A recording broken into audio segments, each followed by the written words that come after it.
ನಾವು ಇದ್ರ ಜೊತೆ ಇನ್ನೊಂದು ಪೋಸ್ಟ್ ಬಿಟ್ಟಿದ್ದೀವಿ, ಅಂದರೆ ರೆಡ್ ಪೋಸ್ಟ್. ಅದರಲ್ಲಿ ಆರಾಮಾಗಿ ಕಾಣುತ್ತೆ ಒಬ್ಬ ನಾಯಕ ಕಾಪ್ ಅಂತ. ಅಂದರೆ ಇದು RP ಬೇಸ್ಡ್ ಏನಲ್ಲ, ಒಂದು ಅಡ್ವೆಂಚರಸ್ ಕ್ರೈಮ್ ಥ್ರಿಲ್ಲರ್. ಅಂದರೆ ಎರಡು ಥರದ ಒಂದು ಜರ್ನಿ ಇದೆ. ಒಂದು ಕೇಸ್ ಜರ್ನಿ ಇದೆ, ಇನ್ನೊಂದು ಒಂದು ಪರ್ಸನಲ್ ಜರ್ನಿ ಇದೆ ಹೀರೋದು. ಎರಡೂ ಒಂದು ಕ್ಯಾರೆಕ್ಟರ್ ಆಗಿ ನಮಗೆ ಇದ್ರ ಜೊತೆಗೆ ಈ ಪಬ್ಬರ್ ಅನ್ನೋ ಒಂದು ಜಾಗ ಇದೆಯಲ್ಲ, ಅದು ಒಂದು ಮೇನ್ ಕ್ಯಾರೆಕ್ಟರ್. ಇದಿಷ್ಟೇ, ಅಂದರೆ ಇದು ನಮ್ಮ ಸಿನಿಮಾದ ಇದಿಷ್ಟೇ ಸದ್ಯಕ್ಕೆ ಹೇಳ್ಬೋದು. ಇನ್ನು ಭಾಳ ಹೇಳಬೇಕು ಅನ್ಸುತ್ತೆ, ಬಟ್ ನಾನೇ ಸಪ್ರೆಸ್ ಮಾಡ್ಕೊಂಡಿದ್ದೆ. ಶಿವಣ್ಣ ಗೀತಾ ಪಿಕ್ಚರ್ಸ್ ಕಡೆಯಿಂದ ಆಗ್ತಿರೋಂಥ ಮೊದಲ ಹೊರಗಡೆ ನಡೀತಿರುವಂಥ ಮೊದಲ ಸಿನಿಮಾ ಯಾಕಂದರೆ ಔಟ್ ಆಫ್ ದಿ ಸ್ಟೇಟ್ ನಡೀತಿರೋಂಥ ಕತೆ. ಸೊ ಅದರಲ್ಲೂ ಕೂಡ ಹಿಮಾಚಲ್ ಪ್ರದೇಶದಲ್ಲಿ ಆಗ್ತಿರೋದ್ರಿಂದ ಸೊ ಈಗಿರೋಂಥ ಪರಿಸ್ಥಿತಿನ ಅಲ್ಲಿಯೇ ಒಂದು ಪರ್ಮಿಷನ್ ತಗೊಳ್ಳೋದಾಗಲಿ ಆ ಥರದ್ದು ಏನಾದರೂ ಯೋಚನೆಗಳಿದೆಯಾ? I don't think it's a problem. Darjeeling, Shimla, I don't think it's a problem. Shimla Kajal.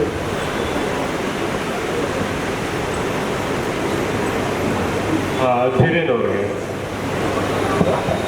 Preparations ಯಾವ ಥರ ಮಾಡ್ಕೊಂಡ್ರಿ? ತುಂಬ ಲೀನಾಗಿ ಕಾಣ್ತಾ ಇದ್ದೀರಾ, ಪ್ರಿಪ್ರೇಷನ್ಸ್ ಯಾವ ಥರ ಮಾಡ್ಕೊಂಡ್ರಿ? ಇಲ್ಲ ಸರ್ ಹೇಳಿದ್ರು ಈ ಕತೆಗೆ ಸ್ವಲ್ಪ ನೀವು ವೆಯ್ಟ್ ರಿಡ್ಯೂಸ್ ಮಾಡಬೇಕು, ಆಮೇಲೆ ಫಿಸಿಕಲ್ ಫೀಚರ್ಸ್ ಸ್ವಲ್ಪ ಕಮ್ಮಿ ಮಾಡ್ಕೊಬೇಕು ಅಂತ, ಆ್ಯಸ್ ಇನ್ ಬಾಡಿ ಫಾರ್ಮೇಷನ್ ಎಲ್ಲ.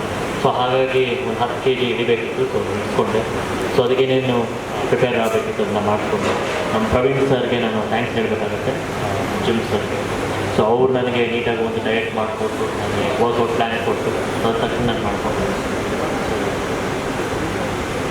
ಸಂದೀಪ್ ಅವ್ರಿಗೆ ಈ ಸಿನಿಮಾ ಅಂದರೆ ರಿಯಲ್ ಇನ್ಸಿಡೆಂಟ್ ಬೇಸ್ ಅಥವಾ ಇನ್ಸ್ಪೈರ್ಡ್ ಆ ಥರ ಏನಾದರೂ ಕಥೆ ಇಲ್ಲ ಸರ್, ಇದಂದರೆ ನನ್ನ ಕಲ್ಪನೆನೇ ಇದು. ಈಗ ಆ ಥರದ್ದು ಯಾವುದು ರಿಯಲ್ ಇನ್ಸಿಡೆಂಟ್ ಅಲ್ಲ. ಶಿವಣ್ಣ ಗೀತಾಗ ಕತೆ ಕೇಳಬೇಕಾಗಿದ್ರೆ ಗೀತಾ ಪಿಕ್ಚರ್ಸ್ಗಾಗಿ ಏನು ನೋಡ್ತೀರಾ? ಓಕೆ ಮಾಡೋದಕ್ಕೆ ಏನಿರಬೇಕು ಆ ಕಥೆಯಲ್ಲಿ ಅಂತ ನೀವು ಎಕ್ಸ್ಪೆಕ್ಟ್ ಮಾಡ್ತೀರಾ?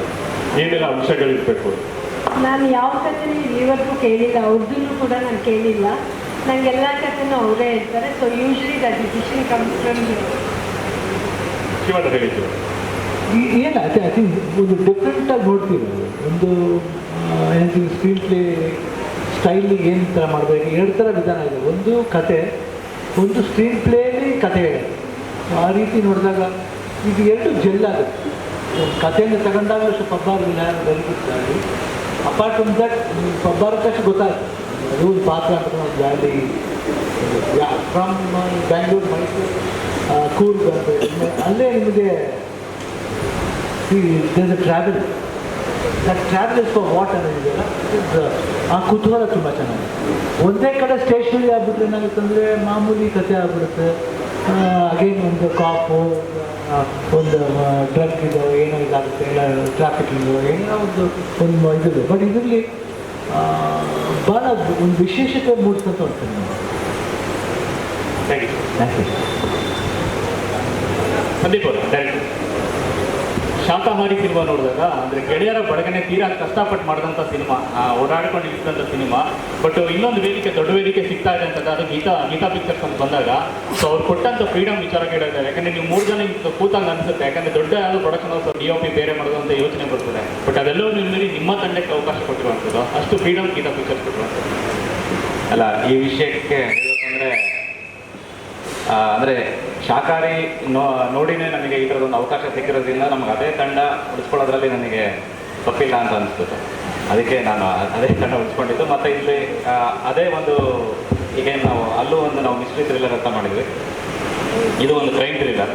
ಸೊ ಸ್ಕೇಲ್ ದೊಡ್ಡದಾಗುತ್ತೆ, ಮತ್ತು ಆಮೇಲೆ ಕೆಲಸಗಳು ಜಾಸ್ತಿ ಆಗುತ್ತೆ, ಮತ್ತು ಆಮೇಲೆ ನಮ್ಮ ಶೂಟಿಂಗ್ ಡೇಸ್ ಆಗಿರ್ಬೋದು, ಮತ್ತು ಓವರಾಲ್ ಶೆಡ್ಯೂಲ್ ಆಗಿರ್ಬೋದು, ಅಂದರೆ 8 to 8 ಕೆಲಸ ನಮಗೆ ಅದು 2 ಪಟ್ಟು 3 ಪಟ್ಟು ಆಗುತ್ತೆ ಈ ಸಿನಿಮಾದಲ್ಲಿ. ಸೊ ಹಾಗಾಗಿ ನಮಗೆ ಕೊನೆಯ ತನಕ ನಮಗೆ ಟೈಮ್ ಕೊಡೋರಾಗಿರ್ಬೋದು, ಮತ್ತು ನಮ್ಮ ವೇವ್ಲೆಂತ್ಗೆ ಯಾರು ಸೂಟ್ ಆಗ್ತಾರೆ ಅಂತ ಇದೆಯಲ್ಲ, ನಮಗೆ ಆ ಒಂದು ಜರ್ನಿ ನಮಗೆ ಈ ಶಾಕಾರಿ ತಂಡದಿಂದ ಸಿಕ್ಕಿದೆ. ಸೊ ಹಾಗಾಗಿ ಆ ತಂಡ ನಾವು ಹಂಗೆ ಉಳಿಸ್ಕೊಂಡಿದ್ದೀವಿ.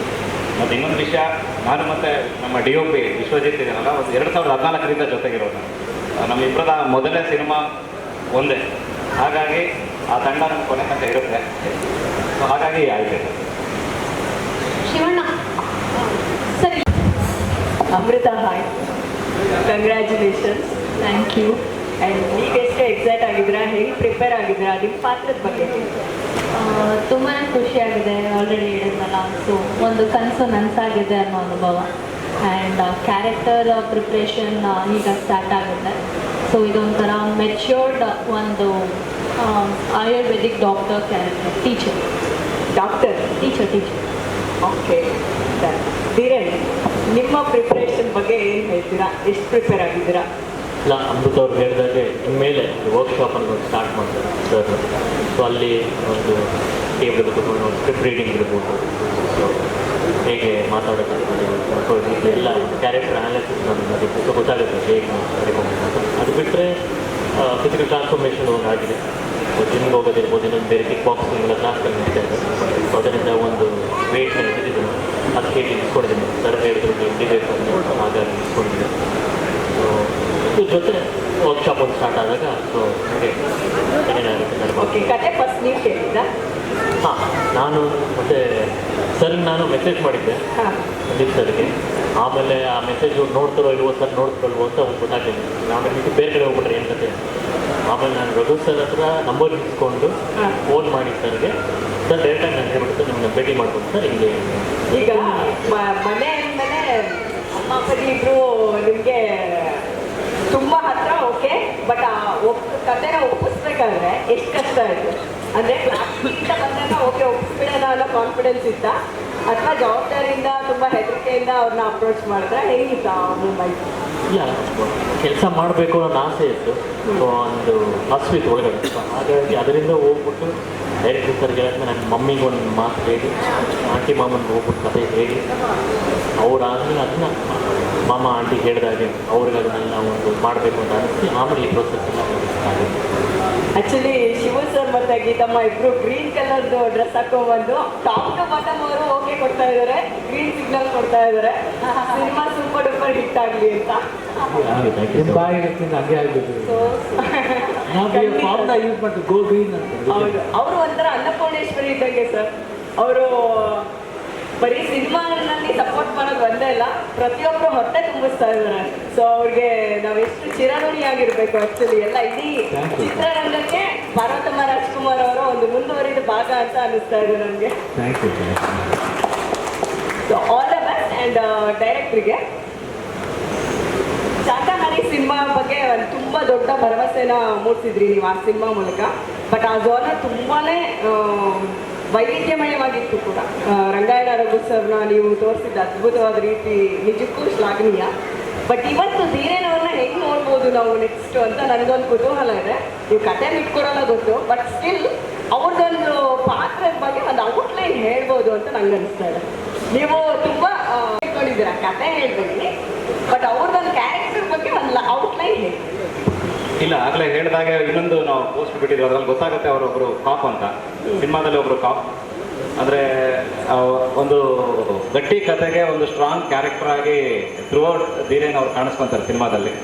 ಸಿನಿಮಾ ಒಂದು ನಿಮಗೆ ಒಂದು ಅಪ್ರೋಚ್ ಹೇಳಬೇಕು ಅನ್ನೋದಾದರೆ, ಒಂದು ಸಿನಿಮಾ ಕ್ಯಾರೆಕ್ಟರ್ ಆಗಿ ಒಂದು ಅಂಡರ್ ಪ್ಲೇಯಿಂದ ಸ್ಟಾರ್ಟ್ ಆಗಿ ಇಂಟರ್ವಲಲ್ಲಿ ಒಂದು ಗಟ್ಟಿ ಕ್ಯಾರೆಕ್ಟರ್ ಆಗಿ ಸಿನಿಮಾ ಮುಗಿದ ಮೇಲೆ ಒಬ್ಬರು ಸ್ಟ್ರಾಂಗ್ ಹೀರೋ ಆಗ್ತಾರೆ ಸಿನಿಮಾದಲ್ಲಿ. ನೋಡಿ, ಇನ್ನೂ ಬಿಟ್ಕೊಡ್ತೀವಿ. ವೆರಿ ಸ್ಮಾರ್ಟ್ ಆ್ಯಂಡ್ ಏನೋ ಡಿಪ್ಲೊಮೆಟಿಕ್ ಆನ್ಸರ್ಸ್. ಓಕೆ, ಈಗ ಪಪ್ಪಾರ ಅಂದ ತಕ್ಷಣ ನಮಗೆ ಅದು ನೀವು ಹೇಳಿದ್ರಿ ಒಂದು ನದಿ ತೀರದ ಹೆಸರು ಅಂತ. ಸೊ ಆ ಕಥೆನಲ್ಲಿ ಇದು ಕೂಡ ಒಂದು ಪಾತ್ರ ಆಗುತ್ತೆ ಅಂದ್ರಿ, ಬಟ್ ಅಲ್ಲಿ ನಡೆಯೋ ಒಂದು ಘಟನೆ ಅಷ್ಟೇನಾ ಇದು ಹಂಗಾದ್ರೆ? ಇಲ್ಲ, ಸಿನಿಮಾದ ಮೂಲ ಜಾಗ ಆಗುತ್ತೆ ಅಷ್ಟೇ, ಒಂದು ಪಾರ್ಟ್ ಅಷ್ಟೇ, ಅದು ಪಾರ್ಟ್. ಇದರಲ್ಲೂ ಹೇಳಲ್ಲ.